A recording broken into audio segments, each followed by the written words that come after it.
Welcome to video 14 of our option pricing and option trading strategy series. Let's now look at our third use of options, and this is using options to generate income streams. The first thing we could do is write an uncovered call. That simply means that we don't own 100 shares of the stock that underlies the call that we write. Here in figure 9.1, we see the familiar diagram, the profit diagram for a short call as a function of expiration stock price. And the best we can do is keep the proceeds from the short sale, which is 64, so that's our maximum profit.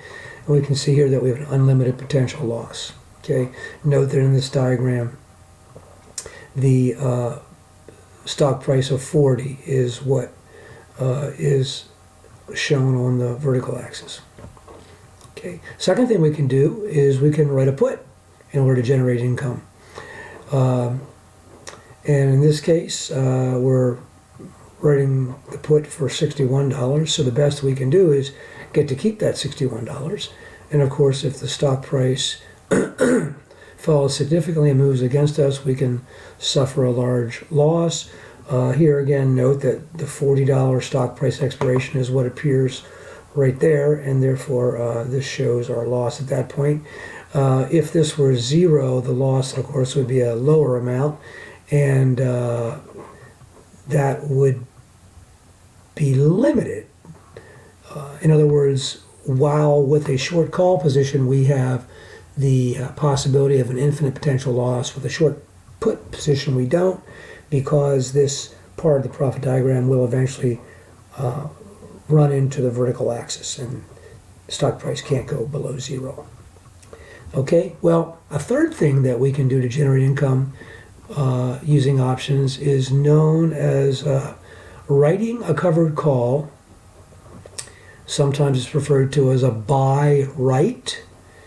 W-R-I-T-E, and this involves, as you can see in table 9.1, an assumed position. In this case, we assume we own 100 shares of a stock RTY, and this diagram will show us the market value of a specific position at various assumptions as to the stock price at option expiration.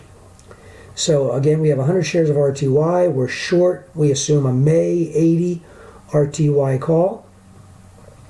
And when we wrote the call, it appears that we received $76 in cash for writing the call.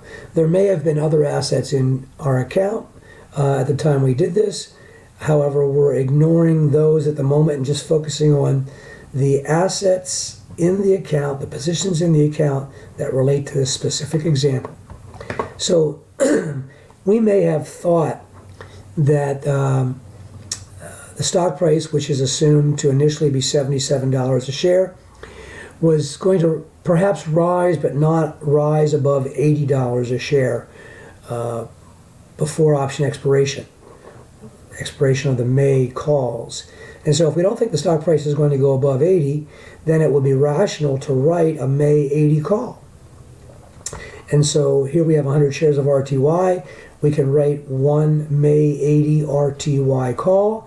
And if we're right, then with respect to our expectation that stock price won't rise above 80, then we will not have to buy this call to close.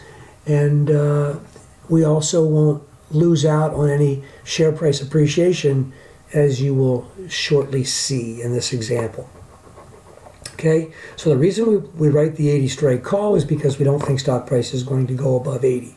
However, what we think and what happens are often quite different, and this table makes this point clear. So if the stock price just sits at 77, then at the end of this period, which is the option expiration date, we'll own 100 shares of RTY, still priced at $77 a share, and that position will have a market value of $7,700. The price at that time of our May 80 call in the market will be 0. The right to pay $80 a share when the market price is 77 at option expiration is worth nothing. And that's good for us because we sold to open, and therefore we would potentially have to buy to close. But in this case, since the option expires worthless, we don't have to do anything. And of course, there's the $76 cash in our account, and we get to keep that. So our account market value as of option expiration, should the stock price be 77 at that time, is $76 higher than it was. $7,776, and our 1 month profit is $76. Let's consider the stock price at option expiration ends up at 78. In that case, our 100 shares will have a market value of $7,800. The 80 call still expires worthless, so we don't have to buy to close. We get to keep the $76 in cash, of course, and the market value of our portfolio is $78.76, allowing us a profit of $176. Let's jump to the assumption that the stock price at option expiration is 80. In that case, we've got 100 shares of RTY at $80 a share. That's worth $8,000. This call ends up expiring at the money. At the money calls do expire worthless, so we don't have to buy to close, and we get to keep the $76 in cash. Therefore, the value of our account, should the stock price be 80 at option expiration, is $8,076, allowing us a profit of $376. Let's look at one more point. Let's look at an assumed stock price at option expiration of 81. In that case, our 100 shares will be worth $8,100, but the market price of the May 80 call at that time would be $100. We're going to be assigned on that, and therefore the $100 is what we have to pay to buy to close, so we're going to have to spend $100, and we still have the $76 in cash, so when you sum the $8,100 plus the minus $100 plus the $76, you end up with $8,076 again, which allows us, for the same 1 month profit we had if the stock price was 80, of $376. The idea with this covered call right is that you are effectively giving up the upper tail of the distribution of returns if you were to have held the stock shares without writing the call, in order for some money for writing the call. So in this case, the money we receive is $76. We get that no matter what. We get to keep that no matter what stock price is at option expiration. But here we see that if the stock price rises above 80, we don't do any better than we did if the stock price was 80, since we wrote the 80 strike call. Let's take a peek here at our 1 month profit. If the stock price were to rise to 100. In this case, we'd have 100 shares at $100 each. The market value of the shares is $10,000. The market price of the call is, let's say 1 moment before expiration, going to be, on a per share basis, $20, on a per contract basis, $2,000. But that's the price we'd have to pay to buy to close that call. So we'd have to spend $2,000. Notice that 10,000 plus minus 2,000 is, again, as was for the 81 and 80 strikes, as well as the 82, is 8,000. We, of course, get to keep the $76. When we add all these up, we get a value for our account of $8,076. And again, since we assume we started at $7,700 in value, this represents a profit of $376. It's very important that you realize that with a covered call, we can't have a value at expiration any higher than $100 times the strike price plus the proceeds from the short sale. So in this case, it is the strike price of 80 times 100, 8,000, plus the $76. In other words, we can never have an account market value greater than $8,076, no matter how high stock price goes. Even if stock price goes to $1 million a share, the cash flow required to buy to close the May 80 call would cause the sum of the value of the shares plus the cash flow required to close the short call to be $8,000. So the maximum value of this covered call position is $8,076, and that will be the case if the stock price at option expiration is 80 or higher. Let's now consider the minimum value of this covered call position at option expiration? Well, that would occur when stock price is 0. So if stock price is 0, we have 100 shares worth nothing each, so in total worth nothing. Of course, the call would expire worthless, so we need not pay anything to buy to close that. And we still have our $76 in cash in the account. So the account market value would be $76.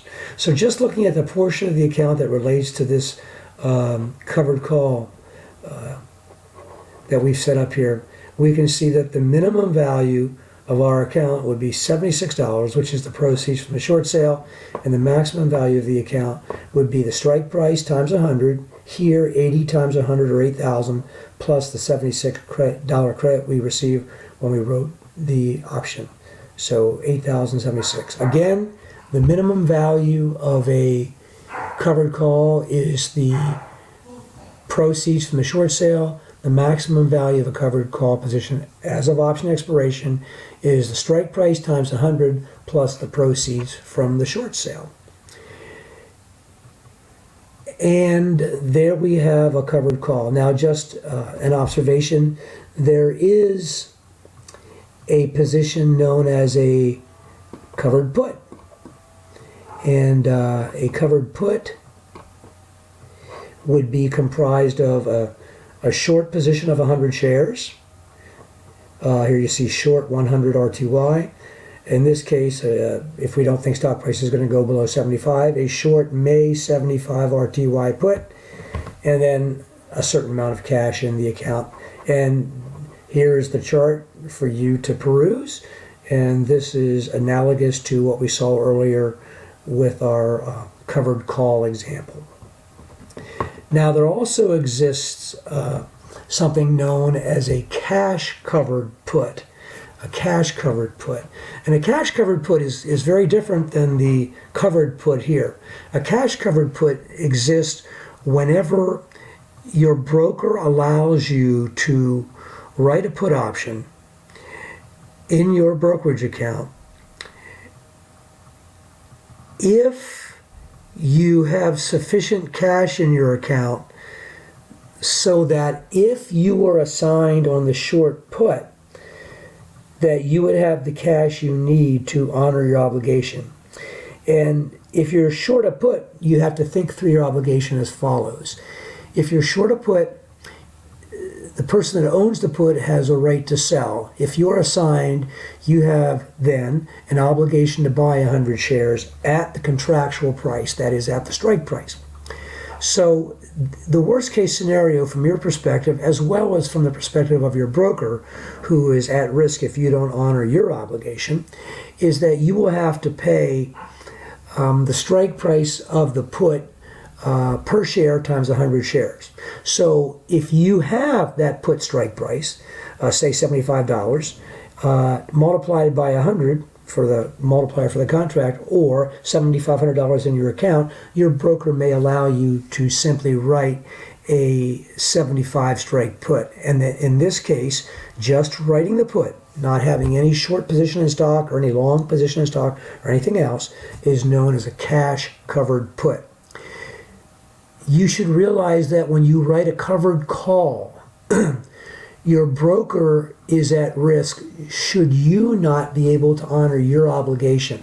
As the writer of a call option, your obligation would be to honor an assignment. And if you're assigned, then since the person that exercised the call has the right to buy, you have an obligation to sell shares. Well, with a covered call, you have those shares, so you simply sell them. With an uncovered call, you have to go out and buy those shares first at what will be an inflated price. And then you have to turn around and sell those shares at the lower contractual price, the lower strike price, and you lose money. So your broker's concerned that if you write an uncovered call, that you may not be able to honor your obligation, which would require you to purchase stock so that you could then sell it as part of your assignment obligation. If we understand that, we understand why brokers are hesitant to allow all traders to execute uncovered call rights as well as uncovered put rights in their brokerage account. And that's all for this video. Thanks for watching.